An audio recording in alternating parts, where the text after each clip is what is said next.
नमस्कार, बहुत स्वागत है आप सभी का। न्यूज़ 18 का डिजिटल प्लेटफॉर्म देख रहे हैं आप। मैं हूं आपके साथ पूजा सचदेवा। भारत पाकिस्तान के बीच जो तनाव की स्थिति रही, उसमें एक बात साफ हो गई कि कौन भारत के साथ खड़ा है और कौन दुश्मन देश के साथ। मतलब पाकिस्तान के साथ, यानी कि कौन अपना है और कौन पराया।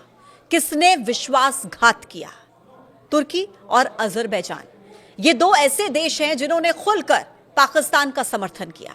और यह समर्थन सिर्फ बयानों से, यानी कि सिर्फ शब्दों से नहीं था, यह समर्थन हथियारों से भी था, यह समर्थन ड्रोन से भी था। इंटरनेशनल बॉर्डर और एलओसी पर लगभग 300-400 ड्रोन्स के साथ हमले की कोशिश की गई और ये ड्रोन मेड इन टर्की थे। हालांकि इन दोनों ही देशों के व्यापारिक संबंध भारत के साथ बहुत अच्छे रहे हैं।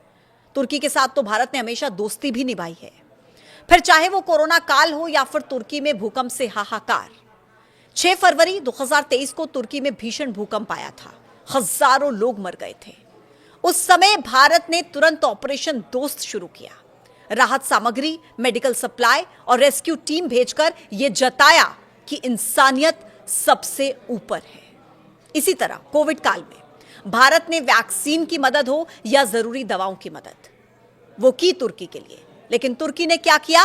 तुर्की ने दिया पाकिस्तान का साथ, यानी कि आतंकिस्तान का साथ। जिसके बाद अब भारत के लोगों में गुस्सा है। लोग टर्की और अजरबैजान का बायकॉट कर रहे हैं, जिसका खामियाजा तुर्की और अजरबैजान को भुगतना पड़ेगा। पिछले कुछ सालों में भारी संख्या में भारतीय पर्यटकों ने घूमने के लिए टर्की को चुना। साल 2023 में करीब 2,74,000 भारतीय नागरिक तुर्की गए थे। साल 2024 में तुर्की जाने वाले भारतीय पर्यटकों का यह आंकड़ा बढ़ गया और 3.5 लाख तक पहुंच गया, जिससे तुर्की को $291.6 मिलियन की आमदनी हुई, $291.6 मिलियन। अजरबैजान में साल 2023 में भारत से 1,17,302 से ज्यादा पर्यटक पहुंचे।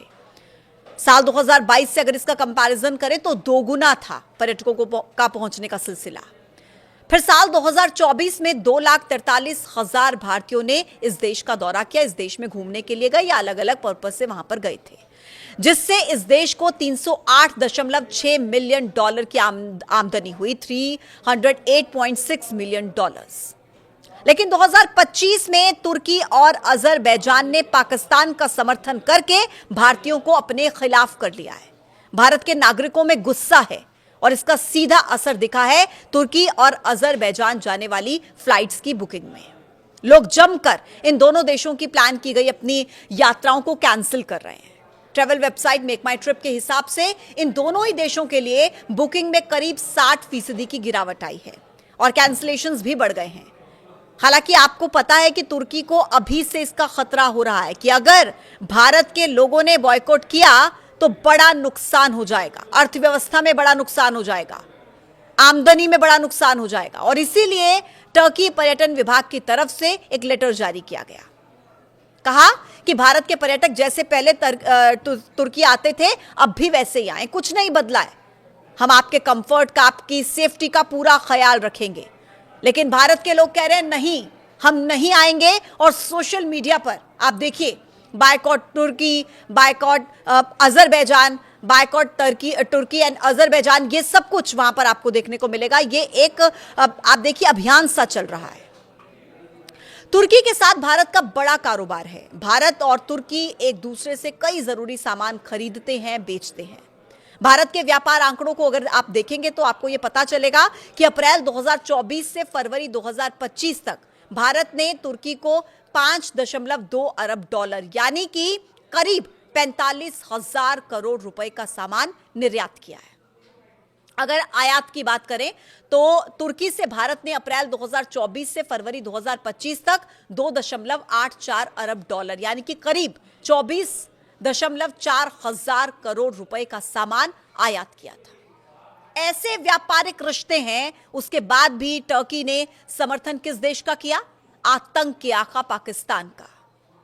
पाकिस्तान को टर्की ने मिसाइल से लेकर ड्रोन तक देने में मदद की थी और यही भारतीयों को विश्वासघात जैसा लगा। लेकिन आप जरा सोचिए कि 50 से ज्यादा इस्लामिक मुल्क होने के बाद भी आखिर टर्की और अजरबैजान ने ही क्यों पाकिस्तान का समर्थन किया? सीधे शब्दों में आपको समझाएंगे। तुर्की के राष्ट्रपति रेसिप तैयप एर्दोगन, जो लंबे वक्त से मॉडर्न खलीफा बनने की उनको धुन रही है, वो चाहते हैं कि ऑटोमन एम्पायर की तरह उनका देश एक बार फिर से इस्लामिक दुनिया का राजा बने। पाकिस्तान के साथ इस्लाम के आधार पर तुर्की की वैचारिक करीबी है। एर्दोगन अक्सर कश्मीर का मुद्दा उठाते हैं और इसे इस्लामिक मुद्दे के रूप में पेश करते हैं, यानी कि दुनिया को यह दिखाने की कोशिश है कि वो एक इस्लामिक देश पाकिस्तान के साथ खड़ा था। मतलब टर्की और अजरबैजान ने पाकिस्तान का समर्थन धर्म देखकर किया, मजहब देखकर किया। तो आप जरा सोचिए कि क्या हम हिंदुस्तानी मुल्क देखकर, देश देखकर उनका बहिष्कार नहीं कर सकते? अपने सैनिकों को देखकर कि कैसे उन्होंने हमारे लिए ऑपरेशन सिंदूर चलाया, कैसे उन्होंने अपनी जिंदगी को जोखिम में डालकर मुझे, आपको, हम सबको सुरक्षित रखा और रख रहे हैं, क्या हम इसलिए इनका बहिष्कार नहीं कर सकते? अभी आपको तय करना है कि आपको अपनी कमाई का हिस्सा इन्हें देना है या नहीं देना है, यह आपके ऊपर है। आज के इस वीडियो में इतना ही। कल फिर होगी मुलाकात एक नए पॉडकास्ट के साथ। आप देखते रहिए न्यूज़ 18। नमस्कार।